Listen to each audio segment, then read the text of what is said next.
Fala galera, meu nome é Jéssica Fernandes, estamos aqui com mais uma Aprisco On, podcast da Aprisco. Se não me engano é o terceiro, né, Vini? Exatamente. Vini, o nosso diretor.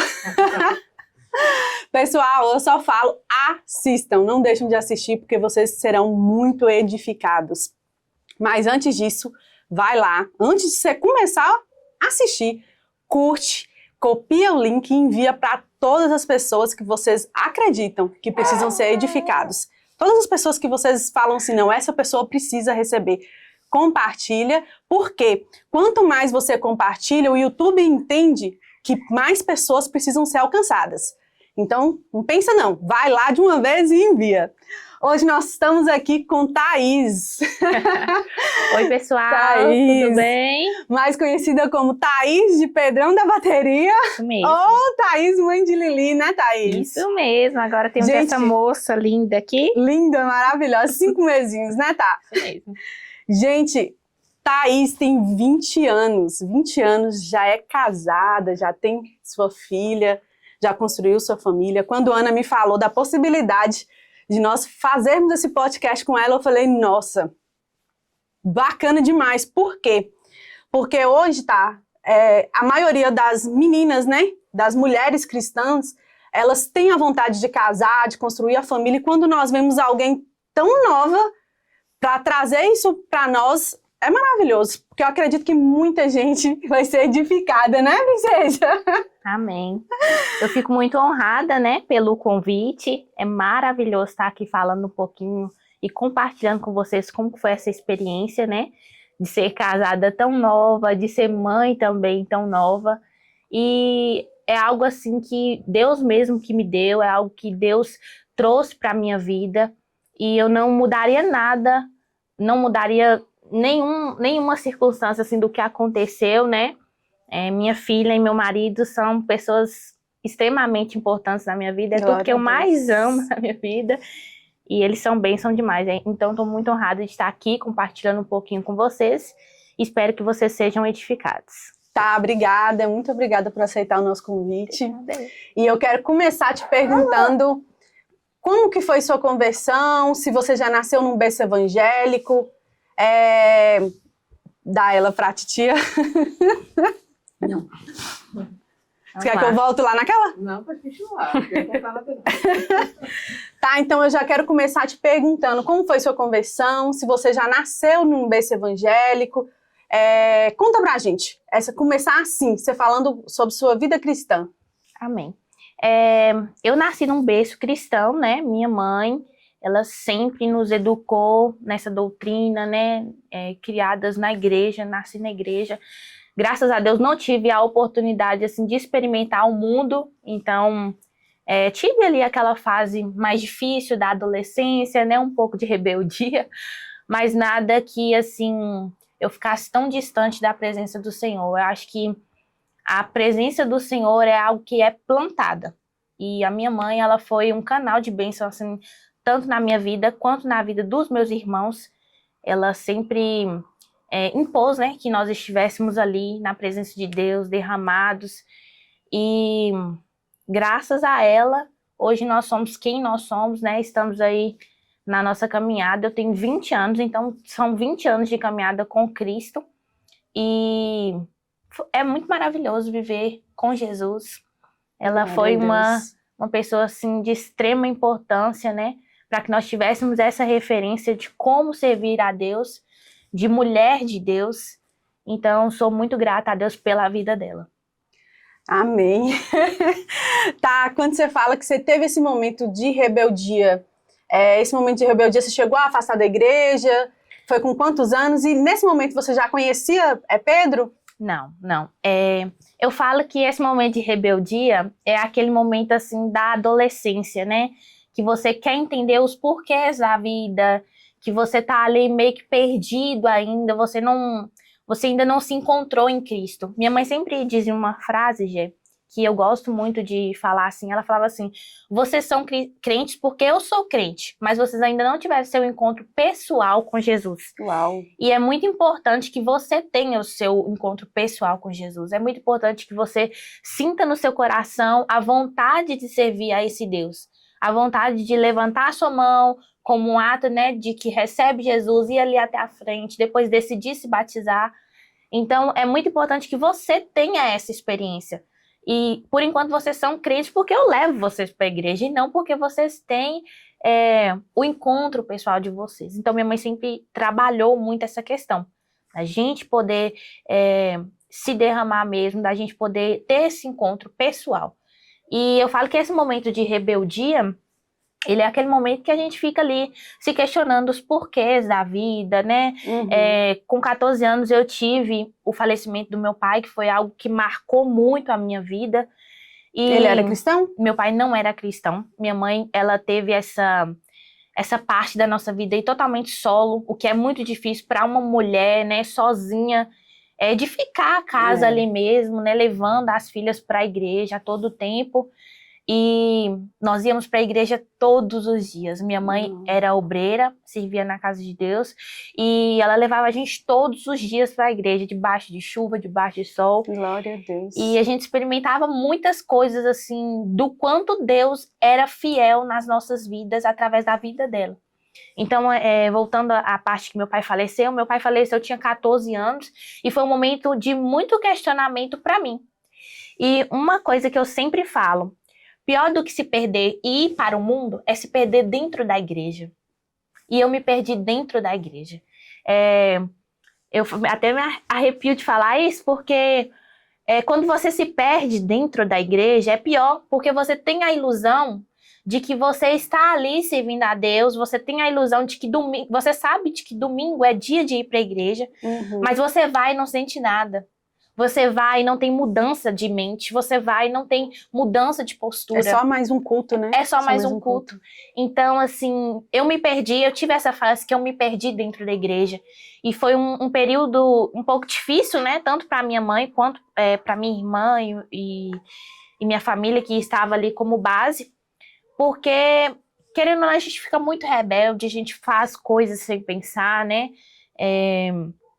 Era uma pessoa muito impulsiva, uma adolescente muito impulsiva. E minha mãe ter que lidar sozinha com ser pai, ser mãe, porque o meu pai já tinha falecido. Então, lidar com isso foi muito difícil, e ela contou muito com a ajuda da minha irmã, que é uma pessoa também fundamental na minha vida, na minha criação aí. Eu tenho 2 irmãos, Marcos e Carol, e minha irmã, ela foi o pai ali, depois que meu pai se ausentou. Ela ajudou muito na minha criação. E eu falo que foi a pessoa pela qual não me deixou desviar. Porque a minha mãe, ela, apesar dos pesares, apesar dela ter, né, essa iniciativa de nos levar para a igreja, de ter essa vontade, ela não conseguia dar conta de tudo. Então, minha irmã, ela sempre teve esse olhar assim, de me conduzir. E ela falava de um jeito, minha irmã me educou de um jeito que ela tocava meu coração com as palavras dela. E as palavras dela, do que ela me contava sobre Jesus, do que ela me mostrava perante a Bíblia, perante a palavra de Deus, aquilo me comovia muito na minha rebeldia, nos meus momentos de rebeldia, de me questionar. Então, minha irmã, ela foi um ponto crucial foi a pessoa pela qual me ensinou assim, e eu não desviei. Foi a pessoa que me E você acaba querendo se espelhar nela, né? Exatamente. Quando a gente vê alguém perto de nós que é bem parecido com Cristo, nós podemos até estar lá fazendo coisas erradas, mas queremos nos parecer com Cristo, né? Porque existe uma frase que eu falo muito com muitos amigos meus: quem já pisou no Santo do Santo, em outro lugar não consegue pisar, não. Então, por mais que o momento que você esteja passando, você se aproximar de pessoas assim, pessoas parecidas com Cristo, a chance é maior de você entender sobre isso. E uma coisa que você falou também, sobre estar na igreja desde quando nasceu, mas você não ter aquele encontro ainda com Cristo, que sua mãe falava, né? Que vocês estão na igreja porque eu levo vocês. Eu passei por isso, porque eu vivi a minha vida cristã, eu nasci num berço evangélico, e eu vivi até os meus 17 anos na igreja. Depois eu me afastei por um tempo, e até os meus 17 anos eu não tive um encontro com Cristo. Eu vim ter um encontro com Cristo depois da minha conversão. foi a primeira vez que eu tive encontro com Cristo. E aí eu falo assim, gente, eu nasci num berço evangélico, mas e aí? Né? Isso não é suficiente. Isso não é o suficiente. Isso não é o suficiente. Quando você tem essa mudança de mentalidade, essa percepção, porque na verdade é esse o intuito do inimigo. Pior do que você ir para o mundo é você se perder dentro da igreja. Perder dentro da igreja. Porque você tem a ilusão de que você tá ali, mas você só tá existindo ali. Você não tá pertencendo àquele lugar. Então, assim, quando você tem essa mudança de mentalidade, quando você passa a entender que você precisa ter essa mudança, né, de vida mesmo, essa mudança de vida, essa mudança de comportamento, tudo é diferente, tudo passa a ser diferente. Tudo muda. E eu sempre também digo que esse é o caminho que eu quero ensinar minha filha, sabe? Glória a Deus. Para que ela tenha a vontade de estar ali porque ela quer estar, porque ela ama Cristo. E não porque os pais querem obrigar, não porque os pais... É claro que a gente tem que ensinar no caminho, né? E ensinar o caminho é só como você dar uma direção ali e falar, vai por ali. Isso. Mas ensinar no caminho é um pouco mais trabalhoso, porque requer da gente muita atenção, né? Requer da gente o cuidado, o zelo de levar para a igreja, de ensinar mesmo. E eu quero trabalhar nela isso. Para que ela tenha de fato esse encontro com Deus, esse encontro pessoal dela com Deus. Amém, tá. E eu te perguntei sobre Pedro. Você conheceu Pedro nesse momento que você estava na rebeldia ou depois? Não, a minha história com Pedro, ela é um pouco assim engraçada porque é algo muito de Deus, assim. Pedro veio embora de BH, Pedro não é de Montes Claros, ele morava em BH, ele veio embora e morou do lado da casa da minha avó. E foi ali que a gente se conheceu, assim, no primeiro encontro. Eu sempre via Pedro indo para o trabalho dele naquela época, né? E a gente é bem novinha, eu era bem novinha. Porque já casou novinha, né? Casamos muito novo, né? Então, já via ele ali, achava ele bem bonito, assim. E bem interessante pelo fato dele... Na época era guarda-mirim, então ele trabalhava ali. Eu tinha muita vontade, porque a guarda-mirim aqui em Montes Claros era uma referência, assim, de... Só entravam os mais inteligentes. Então, eu já olhava para ele com aquela ideia. Nossa, de ele tipo é assim, inteligente. ele é muito inteligente. Então, e realmente né? Mas modéstia à parte. Então, eu sempre via ele ali e depois a gente se reencontrou na igreja, né? Na Assembleia de Deus. Eu fui um período da Assembleia de Deus e a gente se encontrou ali. E inclusive, minha sogra, né, sempre fala que minha sogra também fazia cabelo com a minha mãe. Minha mãe tinha um salãozinho e fazia cabelo lá na nossa casa. E aí eu sempre me oferecia a ajudar, ela tá ali no salão. E minha sogra sempre falava que ela me via e falava assim, eu quero que meus filhos se casem com essa menina. Nossa. Um dos meus filhos se case com essa menina. Então, assim, e assim foi, né?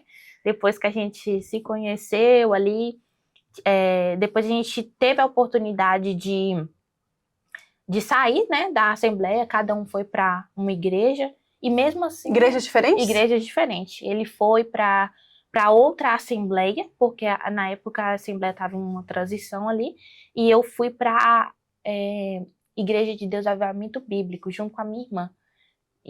Mas vocês não estavam juntos? Não. Depois a gente se reencontrou ali. Na mesma igreja? Na mesma igreja, na Assembleia de Deus. Nossa, então você vai contar pra gente como é que foi esse namoro e como chegou até o casamento. Essa acho que é uma das coisas que eu mais quero saber. O nosso namoro ele foi muito breve. A gente já tinha assim em mente o que a gente queria. Propósito, né? Propósito, exatamente. Os propósitos batiam muito, se encaixavam muito as ideias, né? E a gente sempre conversava muito em relação a isso, em relação a casamento. E Pedro sempre deixou muito claro que ele queria casar logo, né? Pra gente viver uma vida de santidade ali, viver um namoro em santidade. Então, ele queria casar logo, eu também queria casar logo, né? E aí veio uma questão, assim, de meio que necessidade, porque a minha mãe, ela precisou ir embora daqui, de Montes Claros, e ela ficava muitos períodos fora de Montes Claros. E aí foi quando a gente decidiu mesmo a casar. A gente namorou 1 ano e 8 meses. E foi 1 ano e 8 meses, assim, muito maravilhosos, assim, eu não tenho nada a comentar. A gente é de famílias muito diferentes. Uma das coisas que mais me impacta na família de Pedro é a comunhão que eles têm. Meu sogro e minha sogra são pessoas, assim, extraordinárias. Eles deram uma educação para Pedro excelente, assim, a família sólida. Eu me espelho muito neles como uma família sólida, porque eles são muito unidos. E eu sempre chegava na casa de Pedro, eu falo assim, essa mudança de mentalidade aconteceu também quando eu cheguei na família de Pedro. Porque a minha família, ela era uma família toda desestruturada. Meu pai era falecido, mas antes de meu pai ser falecido, meu pai era alcoólatra. Então, e minha mãe sozinha ali para poder educar nos caminhos do Senhor, era algo muito difícil para ela. Então, era uma família bem desestruturada. E já a família de Pedro, não. Meu sogro é um homem de Deus, de caráter. São cristãos, são né? cristãos. Minha sogra, a mesma coisa. Então, assim, os valores, mesmo a educação que eles passaram para Pedro, né? Essa construção de base mesmo, assim, para formação é muito importante. E eles foram essenciais, assim. Então, quando eu cheguei na família de Pedro, uma das coisas que eu mais me espelhei foi isso. Foi o acolhimento deles, o abraço deles ali. Eles se tornaram meus pais também. E aí, nisso, você já pensa como vai ser o meu casamento, como vai né? ser meu como casamento. que o meu futuro marido, o preparo que ele já tem, né? Exatamente. E assim, cheguei na família dele num momento bem difícil. A gente começou a namorar. Eu estava passando por um momento bem difícil na minha família e cheguei na família dele. E eles foram muito acolhedores, assim. Eu lembro que a primeira vez que eu cheguei, minha sogra fez uma mesa posta muito bonita. Nossa. E meu sogro, um domingo qualquer, assim, meu sogro tava lá tocando seu violão, que ele gostou de tocar violão, tava lá tocando violão e cantando. E aí eu cheguei e a gente sente quando o ambiente é totalmente diferente, né? E eu cheguei e eles foram super acolhedores. Eu vi aquela mesa posta que minha sogra sempre colocava, aquela vontade de fazer ali, sabe? Aquele carinho. E aí eu ficava muito encantada com aquilo, sabe? Eu pensava no seguinte, como vai ser minha família? Porque essa é a base dele. Eu via meu sogro como é o tratamento com a minha sogra. Então eu já me espelhava naquilo ali também. Eu via Pedro qual era o tratamento comigo. Então, assim, eles foram cruciais aí nesse relacionamento. São pessoas que a gente tem muito como referência para nós. São pessoas que nós queremos nos espelhar para educar a nossa filha. E é isso, nós temos que sempre procurar espelhar em pessoas que nós olhamos e vemos, é melhor do que eu, então eu quero espelhar em pessoas que são melhores do que a gente, né, tá? E vocês casaram depois de 1 ano e 8 meses. Isso. E tem quanto tempo que vocês casaram? Vai fazer 3 anos agora em novembro. 3 anos, casaram com 18 anos? Eu casei com 18 anos, Pedro com 21. Gente, é muito nova. Sim, eu acho que e quando... uma mulher... Exatamente, acho que quando você tem, assim... Você encontrou sua pessoa, os pensamentos encaixam, o propósito é o mesmo. Qual que é o sentido da vida para você? Ah, meu sentido da vida é isso, é construir uma família. Não tem por que ficar esperando, não tem por que... eu sempre falo assim, não tem por que esperar para cair no pecado. Se você tem certeza que é a pessoa, é isso, inclusive a decisão mais importante que você pode tomar na sua vida. É com quem você vai casar, né? Então, assim, tem que ter ali aquele período de avaliar mesmo a pessoa, avaliar se é os mesmos propósitos, se são os mesmos princípios. E se você sentir que é a pessoa mesmo, e Deus confirmou no seu coração. E amém. Deus confirma. E Deus confirma. Com certeza. Basta você estar sensível, né, tá? E procurar a resposta dele.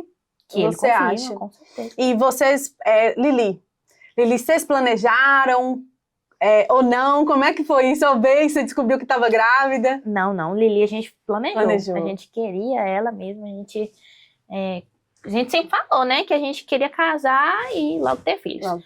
No início, Pedro ficou um pouco mais resistente, porque eu acho que para o homem, né, o peso, assim, do trabalho é um pouco mais... Dar conta de tudo, exatamente. E ele é um marido que ele faz muita questão, assim, que a gente tenha do bom e do melhor. Ele se dá seu máximo para oferecer isso pra gente, sabe? Então ele se cobra muito e se cobrava, né? Para poder oferecer isso pra gente, para poder oferecer uma casa boa, um conforto. E ele... Então quando eu falei, né? Quando a gente falou assim, não, nós vamos ter uma bebê, aí ele começou a se dedicar muito mais, né? Mas nós tivemos aí esse período assim, vamos ter agora, não vamos esperar, vamos ter agora. Aí a gente falou, não, quando a gente estiver próximo de fazer 2 anos, a gente vai tentar um bebê. E assim foi e logo no primeiro mês de tentativa eu já engravidei. Sério? Foi. Eu recebo. No primeiro mês de tentativa eu já tive Lili. Vou pegar essa unção aqui. E foi, assim, maravilhoso pra gente, porque a gente já tava ali naquela expectativa de vir um bebê mesmo. E assim foi maravilhoso. E você contou na igreja, no dia que foi apresentar a Lili, né? Você contou um testemunho maravilhoso de como foi... A gestação foi antecipada, né? E você tem que contar esse testemunho pra nós também. Pode deixar, vou contar. Vou tentar Conta pra gente aí aqui como é que foi isso. Então, apesar da gestação de Elisa ser uma gestação planejada, nós tivemos muito contratempos. Porque nesse início, logo que a gente descobriu que estávamos grávidos, nós decidimos mudar de casa. Então, a gente mudou de casa, a barbearia estava abrindo, né? Então, nós tivemos aí esses contratempos. Bem no início ali, eu descobri a Elisa, nós estávamos com 4 semanas, 1 mês. Nós tivemos um descolamento ovular, que eles não falam que é descolamento de placenta, ainda porque não existe uma placenta. Tivemos descolamento ovular. Esse descolamento, ele causa muito sangramento e é como se o sangue entrasse dentro do... Vou explicar só um pouquinho aqui para poder ser mais específica. Esse sangue, ele invade ali o saco gestacional, né? A parte onde encobre o bebê ali. E aí, o sangue já tinha entrado 60% nesse saquinho gestacional. E aí, começou, né, a nossa luta de poder de poder continuar a gestação, porque foi algo que ficou muito, assim, definido, muito em aberto. Eu lembro que eu cheguei na médica com um sangramento muito intenso, ela falou, Thaís, eu não posso te dar certeza de nada. Eu posso te falar o seguinte, é um milagre de Deus, porque é 60% de chances de dar errado e 40% só de dar. Se fosse 50%, eu falaria assim, não, Thaís, tem chance ainda. Mas eu te falo assim, é um milagre mesmo que se for da vontade de Deus, vai acontecer. E assim foi. Nós começamos o uso de um remédio muito forte no início. Eu ficava dopada, praticamente. Eu não conseguia comer, não conseguia me alimentar bem. Além dos enjoos, né? Tive muita dificuldade aí no início. E aí, ficava dopada praticamente com esse remédio. E nisso, fui tomando remédio, ficando de repouso. Não a podia gestação levantar. toda você tomou? Não, eu tomei até o 3º mês. Eu não podia levantar da cama, não podia fazer nada, só com a ajuda, né, de alguém, e só para tomar banho, já correr e deitar. Então foi um período bem assim difícil para nós, né? Nós não estávamos esperávamos uma gestação totalmente tranquila, né? Mas sem até as porque foi planejado. Então exatamente. Vocês pensavam, vou engravidar aqui e vai ser tudo tranquilo. E assim, as tribulações, elas vêm para nos fortalecer mesmo. Vêm para nos mostrar que a gente tem que confiar em Deus. Que as coisas não estão no nosso controle. O controle está totalmente nas mãos de Deus. E se a gente não confiar, não descansar, entregar o controle mesmo, de nada vai adiantar. Não adianta. Então, assim, foi um momento também que a gente colocou muito a nossa fé em prática, assim, que Deus ia deixar com que nós ficássemos com ela, porque nós não estávamos preparados para ver. Então, a gente queria muito que Deus restaurasse a saúde dela, que Deus transformasse mesmo ali aquele quadro. E aí, depois disso, a gente continuou a gestação, né? Depois do 3º mês, a gente continuou a gestação. Esse sangue foi saindo com o remédio, né? A gente foi tratando e deu tudo certo. Depois a gente teve ali um período muito tranquilo, que foi o restante da gestação. o restante da nossa gestação foi muito tranquila. Só que nisso a gente tinha diabetes, eu tinha diabetes gestacional e tinha o risco para a pré-eclâmpsia. Minha mãe teve a pré-eclâmpsia nas 3 gestações. A pré-eclâmpsia, ela pode ser desenvolvida geneticamente, ou ela pode ser uma condição de hipertensão, né? Ela vem da pressão alta. E aí, eu não tinha pressão alta. Só que tem um exame que a gente faz ali por volta do 7º mês, mais ou menos, chama exame de Doppler. Ele vê todas essas condições e lá viu que eu tinha um risco para pré-eclâmpsia. Só que nisso, minha pressão era muito baixa, então eu não acreditava que eu iria ter a pré-eclâmpsia. Minha pressão ficava ali 10, muito baixinha, eu até ficava assim bem sonolenta, era bem difícil para mim no início. Então eu não acreditava que a pressão iria subir tanto no final da gestação. Então nós passamos ali o restante da gestação cuidando disso aí, né, e esperando o momento certo. Trabalhei para ter um parto normal. E nos meus sonhos, na minha cabeça, eu ia ter um parto normal, praticamente humanizado, muito lindo, praticamente todo dentro de casa. Já foi fazendo aqueles exercícios? Fui fazendo os exercícios, fui trabalhando meu psicológico. A gente fez uma aula de parto maravilhosa. Pedro estava, assim, super preparado. E aí, foi quando, no dia 16, né? No dia 15, no dia 15, eu acordei muito, muito cansada e a pressão alta, né? Via muita estrelinha. Tentei ali controlar a pressão. Fiquei Foi ali... a primeira vez que a pressão subiu? Não, a pressão já tinha tido picos assim, mas a gente tinha conseguido controlar. E aí nesse dia eu já sentia no meu coração que estava chegando a hora. Que eu ia ganhar ela. E aí foi quando eu liguei para Pedro, né? E falei, Pedro, preciso que você venha para casa, porque eu acho que eu vou ganhar a Elisa. Mas, por enquanto isso, vamos no hospital, porque eu tô passando mal, e aí eu acredito que lá eles vão me dar algum remédio, algo assim, para mim poder abaixar minha pressão, ou a gente volta para casa. Porque até então eu estava sonhando com o meu parto normal. Era uma expectativa que eu tinha. E Pedro veio da barbearia, lembro que nós chegamos ali por volta de 2 horas da tarde, Pedro chegou ali em casa, né? E nós fomos ao hospital. Quando eu aferi a pressão em casa, minha pressão já estava 15 por 8. Quando eu cheguei no hospital, minha pressão estava 18 por 9. Nossa! Então, assim, eu já não conseguia andar mais, eles já trouxeram uma cadeira de rodas, eu já não conseguia ver mais as coisas, e eu só chorava. E a sensação de estar no hospital, quando você tem uma expectativa de ter um parto em casa, é totalmente diferente. A sensação de estar no hospital é que você está totalmente exposta àquilo ali. Porque você chega aquele hospital clarão, aquelas luzes bem fortes, assim, e eu chorava muito, porque eu queria muito, né, que fosse diferente. E aí cheguei lá... E o medo também, né, tá? Medo. O medo que pode acontecer. Exatamente. Né? E aí a gente chegou lá. Quando eu cheguei no hospital, a médica aferindo a pressão, ela falou, Thaís, não tem como vocês ir embora, vocês vão ter que ficar. Uma pressão 18 por 9 é de se preocupar muito.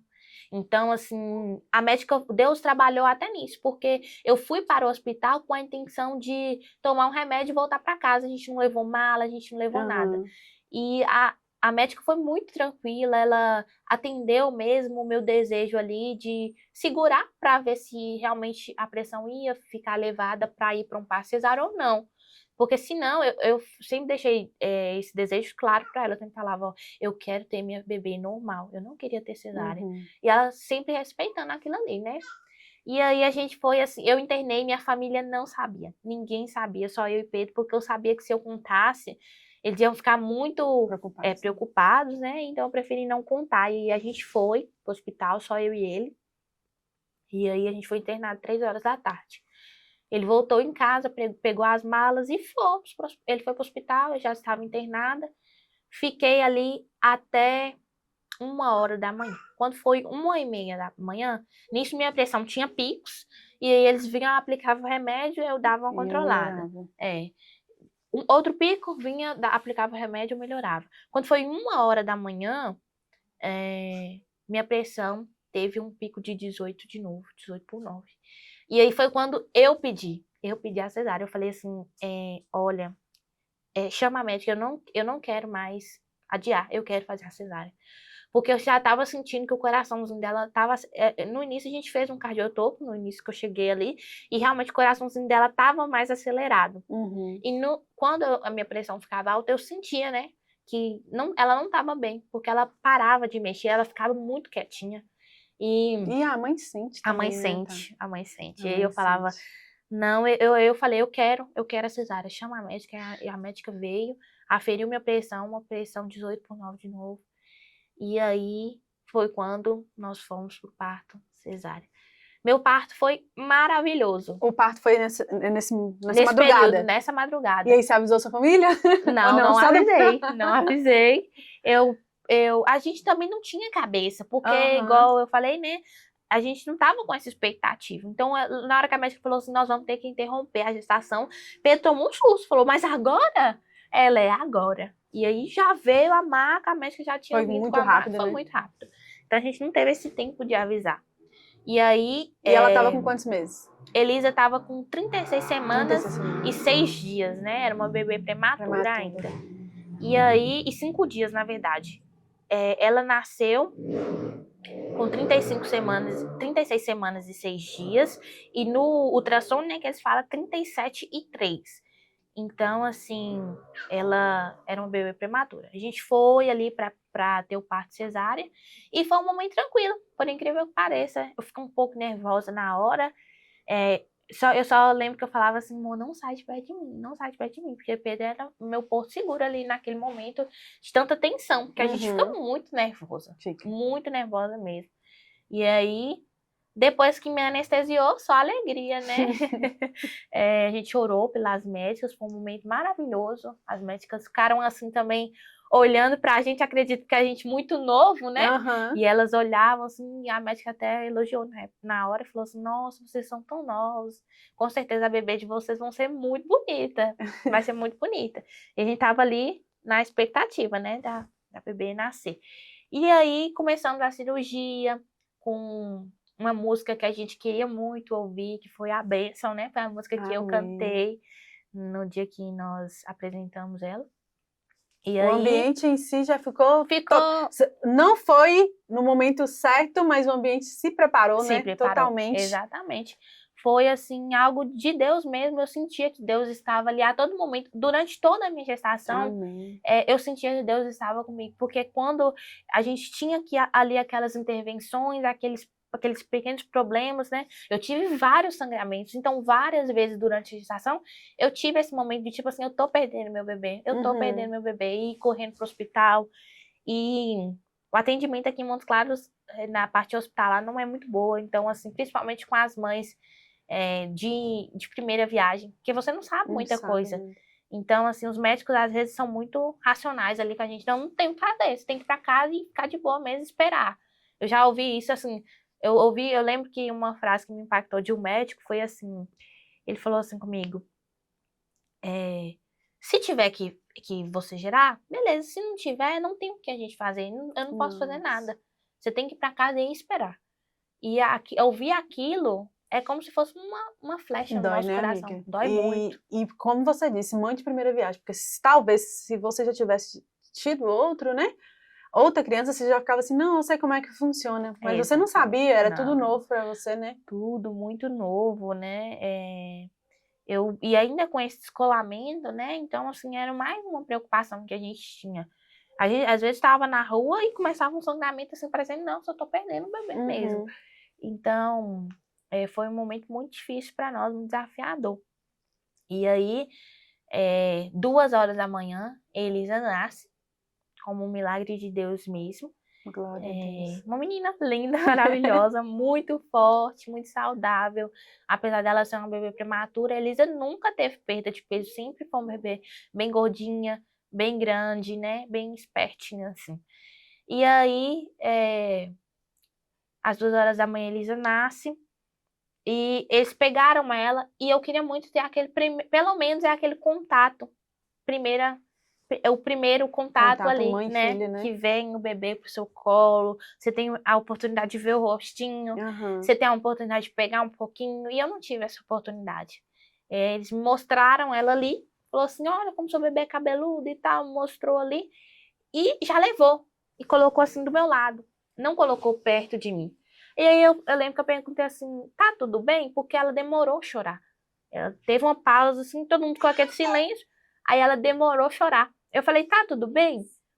Aí a médica, ninguém me respondia, ninguém falava nada, e Pedro já ficou mais apreensivo. Eles pegaram ela e colocou assim do meu lado, do lado assim numa mesinha, né? E aí ela tava muito roxinha, muito roxinha. Ela ficou muito assim, o choro dela era aquele choro assim bem entalado, sabe? Era um choro totalmente diferente porque tava faltando, né, o ar. E aí ela ficou bem roxinha e foi quando nós olhando ali para o aparelho, a gente viu que o aparelho parou realmente de funcionar, parou os batimentos dela. E aí eu comecei a ficar tipo assim desesperada, o que tá acontecendo? O que tá acontecendo? Me fala. E aí os médicos olhavam assim, ninguém falava nada. Calma, mãezinha, vai dar certo e tal. E aí eles saíram com a Elisa. Depois disso, a minha cirurgia finalizou. Pedro não pôde ir com ela, eles foram sozinhos com ela. Eu fiquei ali até descer para o quarto. Fiquei ali até as 4 horas da tarde sem nenhuma informação. Meu Deus. Eu não tinha informação, eu não sabia onde ela estava, eu não sabia o que tinha acontecido, não sabia nada, se ela estava bem. E aí, às 4 horas da tarde, eu já tinha descido pro quarto, eu estava convicta de que ela ia vir pro quarto. Porque eu imaginei assim, não, ela deve ter tido essa dificuldade, né? Eles colocaram oxigênio, alguma coisa, vai. E não falaram nada, Não falou nada. Tomei um banho, fiquei ali no quarto esperando ela. E aí, dava 1 hora da tarde, deu 9 horas da manhã, deu 1 hora da tarde. Eu ganhei ela 1 hora da manhã, então assim, até 4 horas da tarde é muito tempo. Muito tempo. E eu fiquei ali, ai meu Deus, aquela apreensão. E aí veio e falou assim, mãezinha, vamos lá pra você ver seu bebê. E aí quando eu cheguei lá, foi a pior parte, assim, a parte mais impactante pra mim foi quando eu vi ela pela primeira vez. Ela tava com a boquinha bem pálida, cheia de aparelhos. Eu não vi, não conseguia ver o rosto dela. Eles colocam uma faixinha, né, pra poder tampar ali por conta das luzes. E era uma bebê irreconhecível, eu não conseguia reconhecer a minha bebê. E aí eu não consegui ver, eu desmaiei lá na hora, eles tiveram que me pegar, né? E me levaram.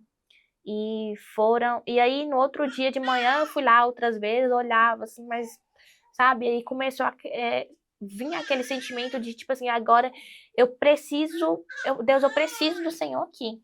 Porque se não for o Senhor, o que vai ser de nós? Que ali você já entendia que não era mais, que os médicos não conseguiriam, que seria só se fosse Deus mesmo. E aí, no outro dia, a notícia, né, de que não tinha leito em Montes Claros, eles iam ter que levar a Elisa para Taiobeiras. E aí, eles são muito, como eles são acostumados a lidar com isso, eles só viraram para mim e falaram assim. E ela sabe que nós estamos falando dela. Eles só começaram, eles só falaram assim, Thaís, é o seguinte, Vem, é amor. mamãe, gente. Vem, amor. Tá falando de mim, eu tenho que aparecer também. Olha vocês que bebê forte, pessoal. Fala assim, nem parece que eu sou uma bebê de UTI, mas eu fui um bebê de UTI, né? Sou um milagrinho. É um milagre de Deus. Então, foi quando falaram que ia levar ela para Taiobeiras. A gente ficou muito, muito apreensiva. Você vai participar do podcast, Lili? Foi quando a gente ficou muito apreensivo ali em relação a levar ela para Taiobeiras, eu com uma cirurgia totalmente recente, né? Ela vai ficar, não. Se você quiser dar uma pausa. Vamos pausar? Pausa. Aí nós vamos pausar aqui agora, a gente voltamos daqui a pouquinho. Vamos cuidar de Lili agora. Gente, nós demos uma pausinha aqui para alimentar a Lili, porque senão não ia dar para continuar. Nós paramos em Taiobeiras, que ela disse que não tinha leito, né? Aqui em Montes Claros. Isso mesmo. Nós ficamos ali sem chão, né? Porque levar nosso bebê para Taiobeiras, eu com uma cirurgia recente, e foi quando Deus preparou alguém que conseguiu um leito para nós. E aí eu lembro que eu fui até lá, a maternidade, e falei, não vai precisar levar minha bebê. Eu consegui um leito aqui em Montes Claros. E aí elas, na hora, né, já fez todo o trâmite de poder levar para outro hospital, só que ela foi e eu fiquei, porque eu não tinha tido alta ainda. Minha pressão alta, não tinha tido alta.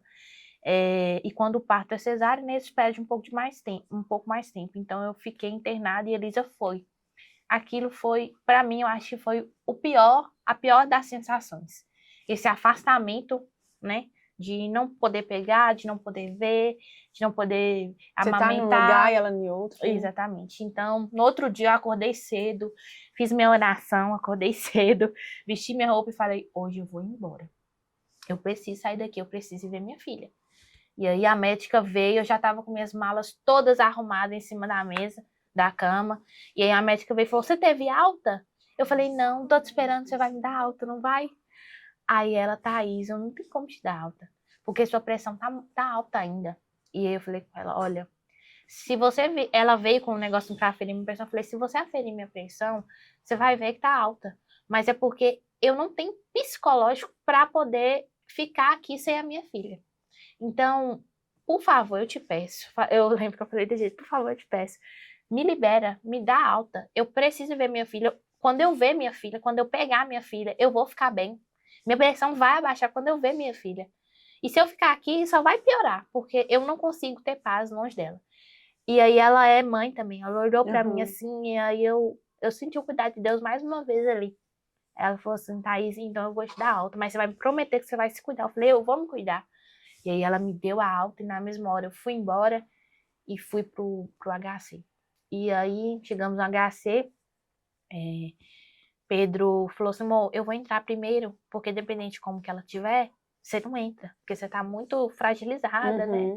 Então, assim, Pedro mais forte, aí ele falou, eu vou entrar primeiro. Aí eu falei, então tá, vamos lá, entra lá. Ele vestiu a roupa, né, que lá tem toda uma preparação para poder entrar lá na neonatal, e ele fez toda essa preparação, entrou.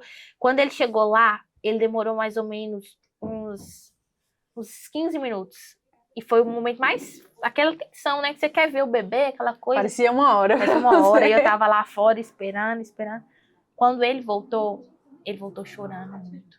E foi, assim, das primeiras vezes que eu vi Pedro, assim, tão arrasado, porque ele é firme, ele é muito assim, ele segura a onda mesmo, sabe? E foi a primeira vez, ele virou pra mim e falou assim, amor, eu não tô conseguindo ser forte. E aí a gente abraçou ali no corredor do hospital e a gente chorou e foi pedindo a Deus ali que tivesse compaixão de nós, né? Eu entrei e vi ela, também chorei muito, nós fomos embora e cada dia que nós íamos embora, sem respostas de melhora, era como se fosse uma interrogação ali na nossa história. E agora? O que vai acontecer, Deus? Deus, o Senhor que nos prometeu esse bebê, o Senhor que está na direção das nossas vidas. E por muitas das vezes, nós que somos cristãos, nós temos a ideia de que nós não vamos passar por uma luta assim tão grande porque a gente tem Deus. Mas é ali que Deus quer nos provar, é ali que Deus quer nos forjar. E nós entendemos muito isso quando nós passamos por essa situação. Foi um momento que nos lapidou muito e nos fortaleceu como casal e como cristãos.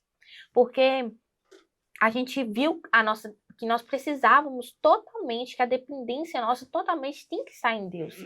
E aquele momento de abraço, aquele momento de choro ali foi totalmente, hoje eu vejo que foi totalmente necessário para a gente entender a nova fase de vida que estava por vir, o novo amadurecimento que a gente teria que ter, e foi um momento muito marcante assim para a nossa história. E aí todos os dias indo embora, foram 7 dias de internação, e eu sempre falava com o Pedro, falava, amor, o dia que eu pegar a minha filha, foram muitas madrugadas acordadas, foram 7 dias de madrugadas acordadas, praticamente eu não conseguia dormir, eu ficava ali na varanda da minha sogra. E aí eu lembro... você não podia ficar no hospital? Não podia ficar no hospital. Era só lá. Ela, e eu ia embora todos os dias. Ela ficava e eu ia embora todos os dias. Então, eu ficava na varanda, olhando assim a paisagem. E aí um dia pela manhã eu estava ouvindo uma canção de Laura Sogueles, que eu até indico, chama Veja a Vista Daqui. Essa música, ela é perfeita. E eu estava ouvindo essa canção, e foi quando um passarinho veio e assentou na varanda, onde eu estava sentada, e ele ficava olhando e assim, balançando a cabeça, e ele veio pertinho de mim, e eu senti que Deus estava falando comigo. Vem ver a vista daqui, porque a música fala assim, dias tão lindos e belos estão se aproximando, anime o coração, eu intervirei por você. Uau. E aí, quando o passarinho veio e ficava ali me olhando, ali perto de mim, eu senti totalmente a presença de Deus, eu senti que naquele dia eu ia ter uma notícia boa. E eu acordei tão confiante, acordei assim, né? Fiquei ali tão confiante, eu senti Deus falando comigo. Vem ver a vista daqui, eu tenho algo melhor pra você, eu tenho a vitória pra vocês, vai chegar. E aí eu fui, tomei meu banho, arrumei, fui pro hospital. E nesse dia, Pedro não pôde me levar no hospital. E aí eu falei, Deus, como que eu vou operada para um hospital sem Pedro? Como que eu vou fazer? Prepara alguém para vir me buscar. E eu lembro também que aí veio o Uber, e aí quando o Uber chegou, era um Uber cristão, e antes de eu sair do portão, eu tava arrepiando o corpo todo, e tava tocando uma música da harpa cristã. Nossa. No carro. E aí eu comecei a chorar dentro do Uber, e aí o Uber falou assim, ele viu que eu estava chorando assim, discretamente, ele falou, Thaís, eu não sei o que você está passando, mas eu acredito que Deus vai te dar a vitória. Deus vai trazer a vitória para você. Deus usa então, pessoas, assim, né, tá? usa demais. É um passarinho, usa um Uber, Deus usa pessoas. E aí foi quando eu senti mesmo ali Deus falando comigo, eu vou te dar a vitória. Vai chegar esse momento. E aí, quando eu cheguei lá no hospital, eles me deram a notícia que eu poderia amamentar a Elisa. Nossa. E eu sempre falava com o Pedro, Pedro, o dia que eu puder amamentar minha filha, eu tenho certeza que nós vamos embora. Porque nós vamos embora porque esse aproximamento do filho com a mãe, né? Esse contato, na verdade, do filho com a mãe é muito importante. E aí, assim foi. Quando eu peguei Elisa, que eu amamentei Elisa, eu comecei a orar por Elisa ali naquele momento. Na mesma hora, a médica falou comigo, ela mamou muito bem. Com certeza vocês vão embora, logo, logo. A alta de vocês está breve. E aí eu saí do hospital, né, que eu tinha que ir embora, podia ir embora. Fui embora, quando eu cheguei em casa, eles me ligaram e falaram, Thaís, eu preciso que você volte para o hospital, porque a Elisa não quer ficar sem você, ela tá chorando. E aí eu voltei para o hospital, e aí eles falaram, agora começa a valer as 24 horas que vocês ficam de observação para ver se vocês vão ter a alta. E assim foi. A gente ficou 24 horas de observação. E aí você pode ficar dentro do hospital? Pude ficar dentro do hospital. Fiquei às 24 horas, né? Fui num dia, voltei no outro. E tivemos a alta para a honra e glória do Senhor. Né, foi um momento que Deus trabalhou muito ali em nós como casal. Nos mostrou a direção ali, de como a partir dali, né, seria a paternidade, a maternidade. E tem sido... Cada dia mais a gente vem aprendendo, crescendo e evoluindo nessa área aí de construção de família, né? De educar mesmo outra pessoa e edificar uma alma que Deus nos confiou. É uma responsabilidade muito grande. E nisso tudo vocês foram forjados, né, tá? Não só no casamento, mas até na vida cristã mesmo. Com certeza, né? A confiança em Deus, vocês entregaram o controle e... A confiança em Deus, ela é crucial, né? Porque quando você confia que Deus está fazendo o melhor para você, você descansa seu coração. Descansa. E assim foi. A gente descansou mesmo. Então, você, jovem, vou dar aqui o meu recado final. Para finalizar, né? Porque Lili tá com pressa, Lili quer mamãe. A madrinha não tem criança ainda, ela tá desesperada. A madrinha tá aí segurando, ela quer falar, entendeu? Ela quer comunicar também. Então, você jovem, assim como nós, que sonha em ter uma família, em ter uma casa, em ter algo firmado em Cristo, o conselho se firma em Deus, né? Traga a sua expectativa toda para Cristo. volte os seus olhos para Ele, porque é Ele que nos fortalece nos momentos difíceis, é Ele que é o motivo, né, a razão da nossa alegria, é quem nos ensina, é modelo de pessoa, é modelo de como ser, de como agir, e nada é impossível. Eu acredito que Deus tem um tempo determinado para todas as coisas, então você não está atrasado, você não está atrás de ninguém, você tem, tudo tem o seu tempo certo, para tudo. e tudo vai acontecer no período em que Deus determinou para acontecer na sua vida. Então, acredite e confie que Deus vai fazer o melhor para você. É isso. Às vezes as pessoas pensam que ela é cristã e passou por tudo isso, né? Que não foi fácil, não é fácil, ainda mais mãe de primeira viagem. Sim. Mas quando nós entendemos que a nossa fidelidade a Deus não nos isenta de ser testado por Ele, nós entendemos tudo, né? Exatamente. E é isso, vão lá, gente, ó, curte, não esqueçam de curtir, compartilhar, porque muitas pessoas precisam ser alcançadas. Amém. Muitas, e muitas pessoas estão sendo alcançadas com esse podcast que nós estamos fazendo, né, que a Prisco está fazendo. Glória a Deus. Tá, obrigada. Eu agradeço. Deus te abençoe Amém. muito, você e sua família, tá? Amém. Obrigada mais uma vez pelo convite.